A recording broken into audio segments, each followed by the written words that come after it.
right. Well, welcome to the show. I'm Gabby Rawson, founder of Lois Weber Film Festival, and I'm here today with Rakefet Abergel, Yes, the writer, director, producer, star of Still. Welcome. yes. Thank you. Thanks for having me and thanks for accepting my film into your festival. It sounds like such a cool festival. It was a no-brainer. Oh, It was really good. It was really moving. It was genre bending, and I'd never seen that subject matter handled that way. I was blown away. We were all blown away. oh, Easy thank, choice. thank you.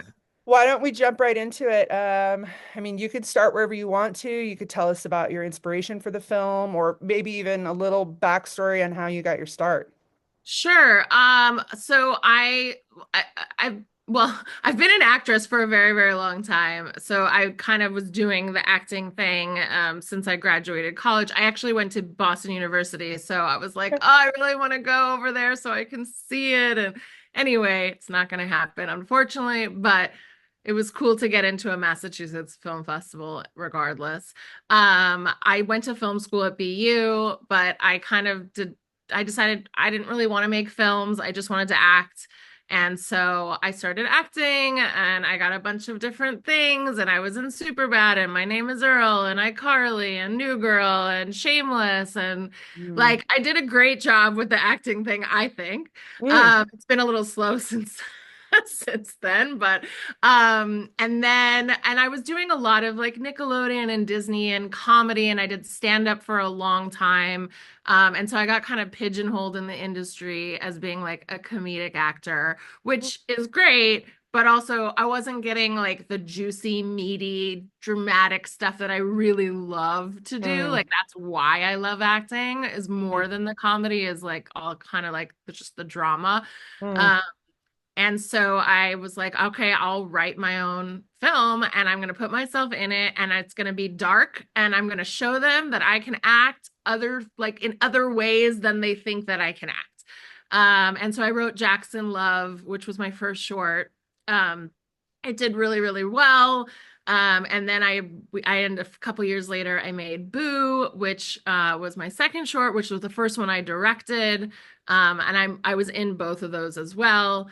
And Boo did really well. Like Boo kind of like exploded in a way that I didn't expect, and people just loved it. And it like went to like 80 or 90 festivals, and we won like I don't know, dozens of awards, whatever. It was like a Wow. very exciting time. And then I'm like, what do I do after that? Right. And I kind of just decided to wait because I thought I'd make a feature. And then I guess kind of life decided for me, and I got pregnant accidentally. It was not I'm not in a relationship. It was a an accidental thing. And but I was 42 when it happened, and it was about 3 years ago. And I really want to be a mom. Like I've always wanted to be a mom. I actually thought I couldn't get pregnant because I hadn't gotten pregnant until that time. And there were times that maybe I could have gotten pregnant and I didn't. Right. So it was like a really, I was so happy. Like it was just like a happy, happy accident for me. Mm. And unfortunately I miscarried, and it was really early. Again, not that that matters, but it was really early. It was about 9 weeks in, and they were like, it's not the right size, it's not growing the right way. And then one day there was just pain and blood, and it was terrible. And it was during like the tail end of COVID in 2021. And so they wouldn't let my mom in the I was at the ER and they wouldn't let my mom in. It was like a very traumatic, scary experience. I was in labor. They told me I was having contractions, which I did not know could happen so early in a pregnancy. Mhm. Um, because it would like ramp up and she's like, you're having contractions. And I'm like, how? Like I'm barely pregnant. Like how is that even possible? And it was like there's so many things about miscarrying that nobody talks about and that nobody ever addresses. And so unless you experience it, you just have no idea. So there was more pain and more just trauma than I ever thought. Because in movies, they just show like a trickle of blood on the leg, and then she's in the hospital, and then she's sad, and that's it. And, like, there's no, they don't really get into it too much. It's more like Right. what happens after the miscarriage that's important, but like the actual event is terrifying. Mhm. Um, so of course I was incredibly depressed, and for about a year I didn't do much of anything except for like eat and cry, and just I was very sad. And then like a year later I decided, you know what, I just need to write about it. I'm just going to write a script because I was so tired of people saying things to me that they thought were helpful and were not helpful, Mhm. which a lot of the film Yep. focuses on. And, you know, people, they really do mean well. And I know it's coming from a good place, but it's sometimes just the wrong thing to say. Um, So not to interrupt, but for no, anyone, please do because I'll keep going. no, it's okay. And I have a couple questions I'm gonna try to remember, but Sure. for people who haven't seen your film yet, would you classify it as horror? So yeah, I mean, and I wrote this in my cover letter with when I submitted it everywhere. I was like, I consider it to be like a psychological horror. Some Hmm. people would consider it to be horror. Some people are like, this isn't horror, it's a drama. Right. But I believe it's a horror, and I did try to lean into the horror of it, especially because I didn't want to make like a Hallmark movie about it. I wanted to show how horrible it is and how Right. horrific it is. Not just You did sad, but capture like that. scary. Yeah, you definitely captured that. And going back to and first of all, also thank you for sharing all of that. Oh That's, yeah. like you said, it is really brushed over in society, and I think women, we're taught not to talk about these things. Right. So your film is hitting on multiple levels because it's also breaking that silence. But I want to get back to something you said earlier about creating your own opportunities. And I Yes. think for women in film, obviously we're a female film festival and we Mhm. exist to create a platform as well as remember our history, right? Because, Right. when your history is erased, you don't have role models, you don't Yeah. know that, I always say this, women don't need to ask for a seat at a table they helped build.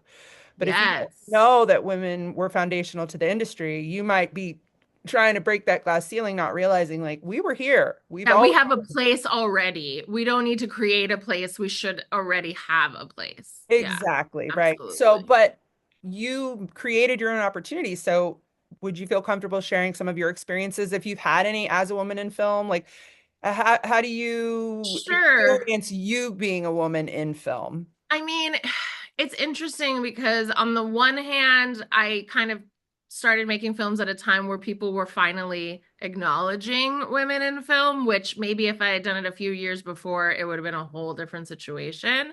Mhm. But even like, especially women in horror, when I started with Jax, like that was a big thing. People were talking about it a lot. It was, and so I think that did help kind of elevate my films as well too, because it was kind of like a timely situation where Mhm. women were finally, we're finally getting into film festivals. Like directing is more, it's happening more often, and stuff like that. Um, I know on my second film, I won't name him, but I had an actor who would not let me direct. Like he just would not.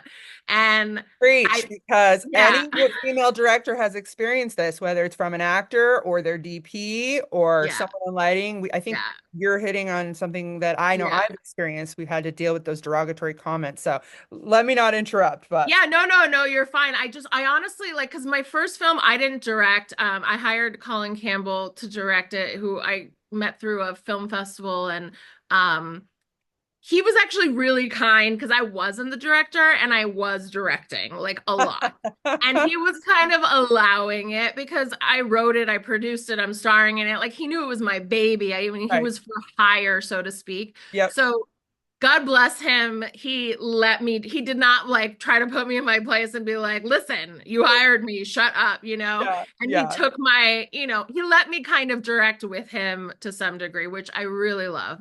Yeah. Um, about that was just so helpful. And I learned a lot. It was like more like I was shadowing him Hmm. than than anything. The Hmm. second one I didn't want to direct, but everybody was like, you can do it. And I'm like, what do I know about directing? And they're like, you went to film school, you made another movie. Like, what are you talking about? You know what to do. And so I did learn that women feel like they have to be ready to do something versus Hmm. men just are like, oh, I'll just figure it out. Oh, it doesn't really matter.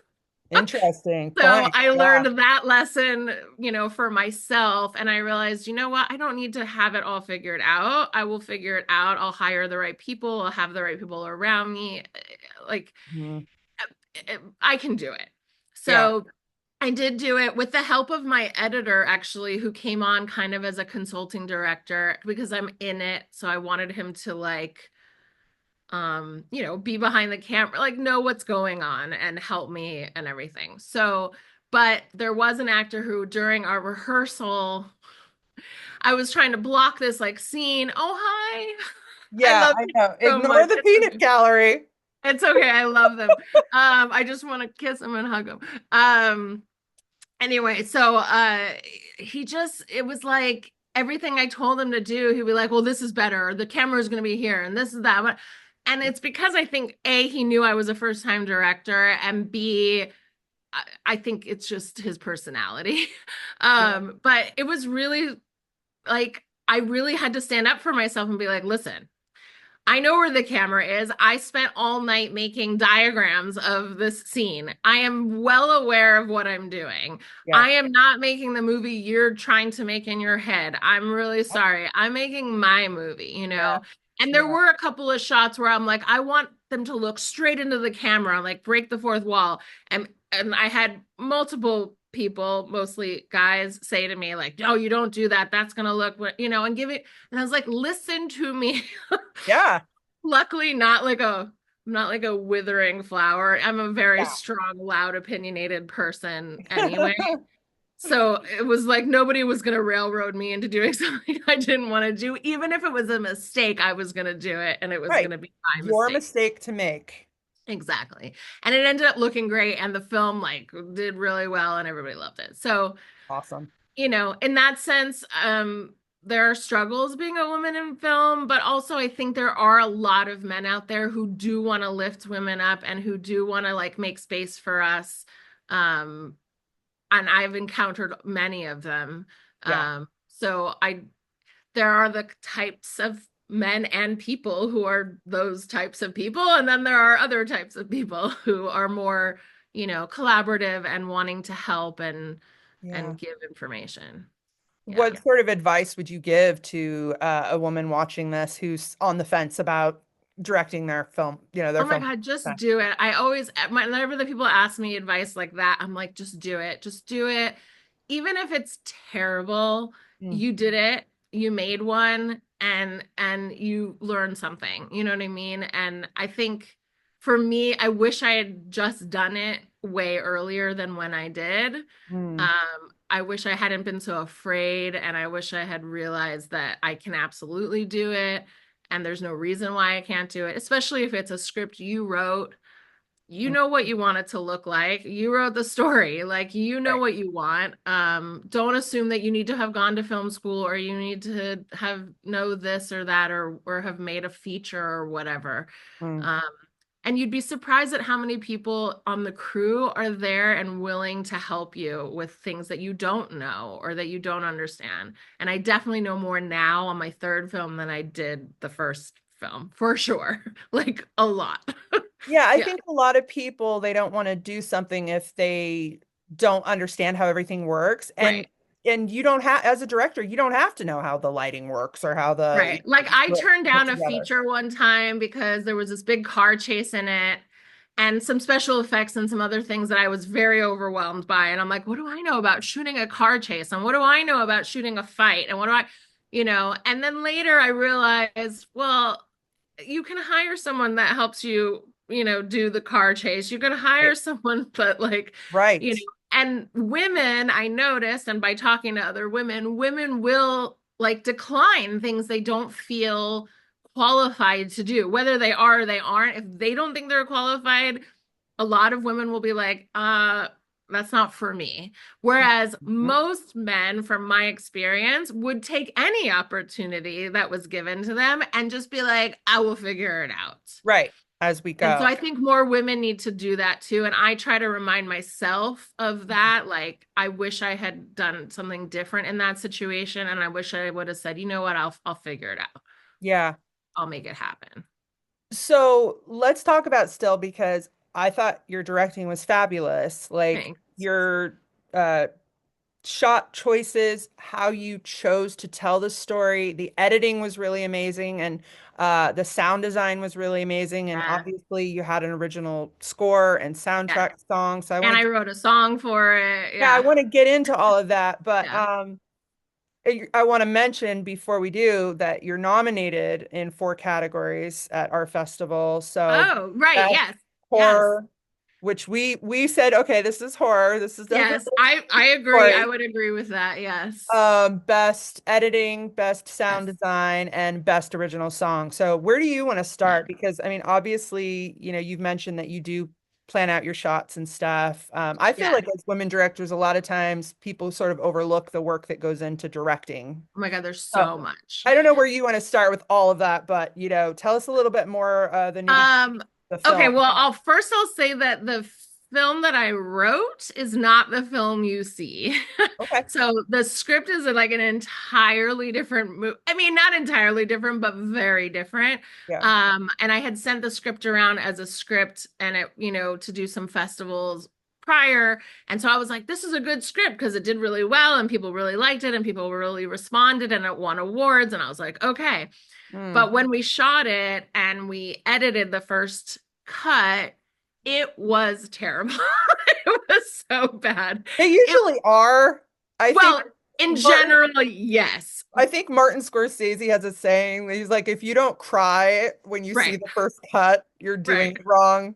Right. Which, I expected it to be bad because first cuts are always bad, but it was bad in a way of like, I don't know how I'm ever gonna fix this because literally it's boring. Like Mm. this it was just boring. In the script it worked for some reason, I think because of all the description and stuff like that. But on screen, nothing Mm. really was happening. And it was very sad and Mm. just like slow. And it was can't remember how many, it's like 9 pages or something. It was 18 minutes long. Okay. Like, Wow. because we had me walking around the forest and crying and like anyway, I didn't know I was working on another film and I was like, forget it. I don't know what we're gonna do with this. And so the fact that it became what it became, it is already a miracle.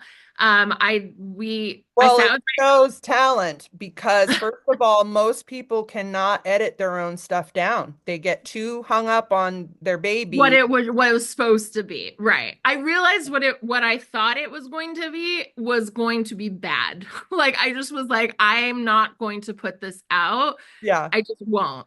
And my editor, Ned Thorne, who has edited all three of my films, he is incredible. Yeah. And he is so collaborative and he lets me sit over his shoulder the entire time, which I know editors hate, but he never acts like he hates it. He might hate it, but he doesn't tell me he hates it.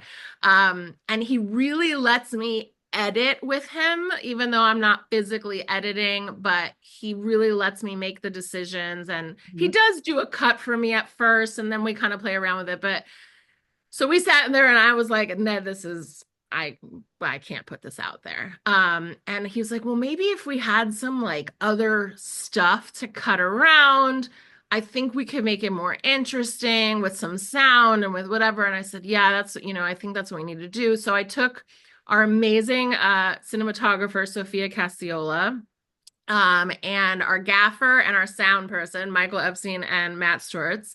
And we went up to the Angeles Forest where I had just shot another film. So I knew about it and I knew the guy that worked at the whatever. And I called this like ranger guy and I was like, can we come up there with like 4 people?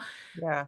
Please don't make us go through the permit process and the whole, like, I just need to come up there for a few hours, one camera, like really simple, no dialogue. Anyway, so Yeah. we went up there for the day. He was so nice to help us out.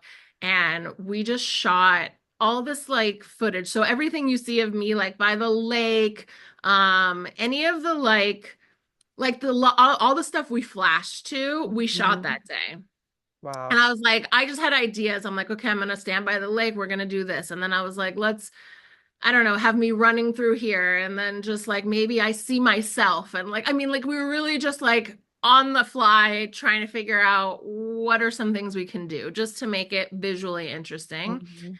I brought that back to my editor and we sat there and we chopped it up and we put the beginning scene at the end and the end scene at the beginning and the middle scene over here. And we took a whole scene out that's not even there anymore.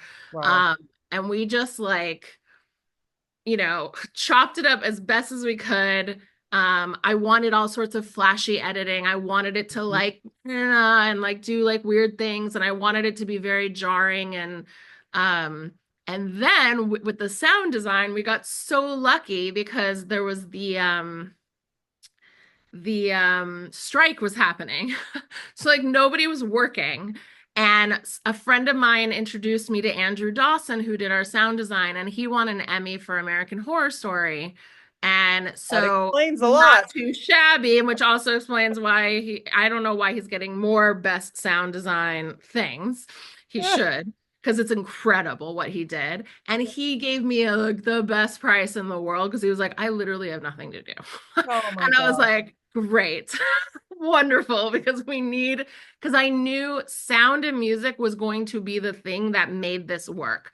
Because otherwise, it just wasn't, not that, I mean, the visuals were gorgeous and Sophia's stuff is gorgeous and the Yes. shots, but without the right sound, I didn't know how it was going to like really mesh together because it Hmm. wasn't what we had intended Hmm. originally. Right.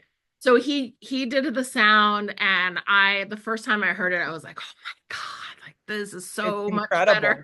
Like it's Yeah. so much better and it's so creepy and like just Yes. wonderful. And then we got Catherine Capozzi, who's a Boston local musician, to compose the music for us. And she did an incredible, it's completely like original composition that she Yeah. wrote.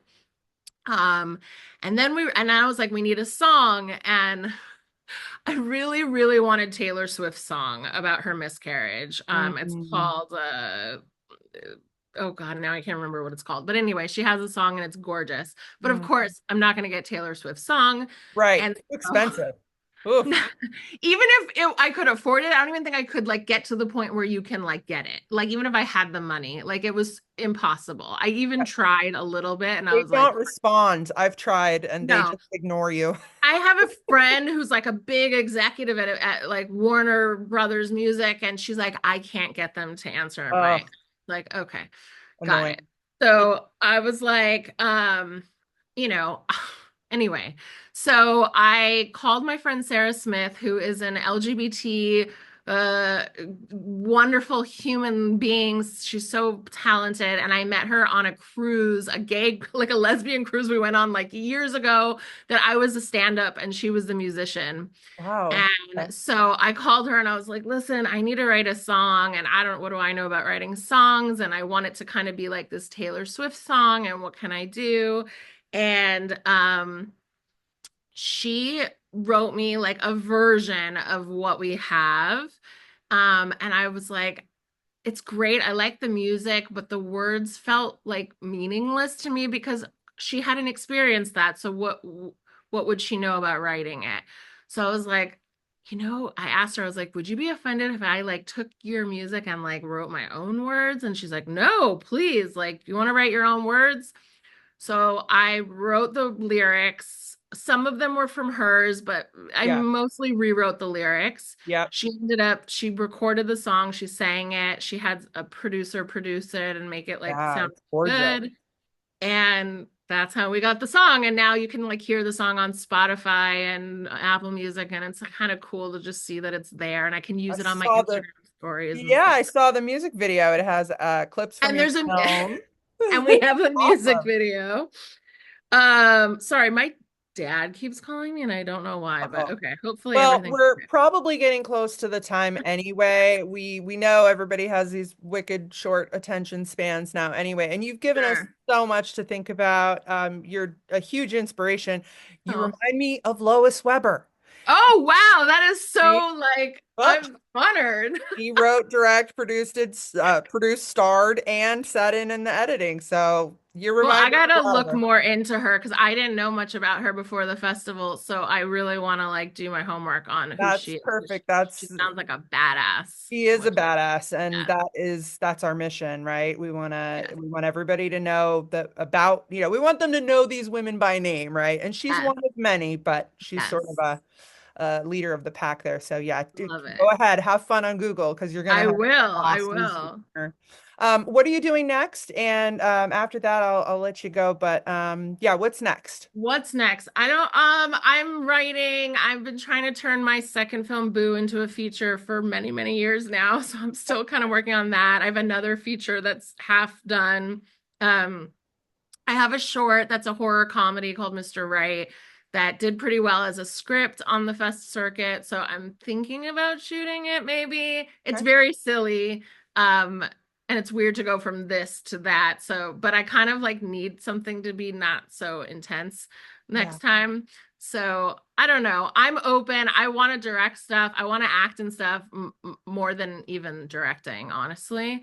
I've been auditioning for things out here and Yeah. shows and movies and whatever. And I don't know what's next is what That's what's okay. next is whatever comes my way, I guess. I don't I'm know. sure whatever it is, it'll be fantastic. And Rakefet, where can people find you or learn more about you? So you can find me Instagram at Cyclamen Films, on Facebook, Cyclamen Films. There's also it's still a short film is the Facebook page for that. Rakefet Abergel on Facebook also. And you could go to cyclamenfilms.com if you want to see, if you want links to the other films that are on Alter and YouTube and Amazon and different places if you want to see my other stuff as well, which is less sad, a lot less sad. Yes. Awesome. Well, thank you so much for your time. I hope you have a wonderful night, and Thank you. You too. I'm sure this won't be the last we'll see of you. Okay, I'm sorry I'm missing the festival, but I know it's going to be amazing. And I am so freaking bummed, but I know it's going to be great. And please let me know how it goes. Oh, I promise I will. Okay, I will be Uh, checking the socials yes. Oh, and yes. Definitely all. check the next morning because we have I some will. big announcements to make. Okay, Okay. amazing. All All right. right. Thank you so Bye. much. Thank you. Bye. Bye. Bye.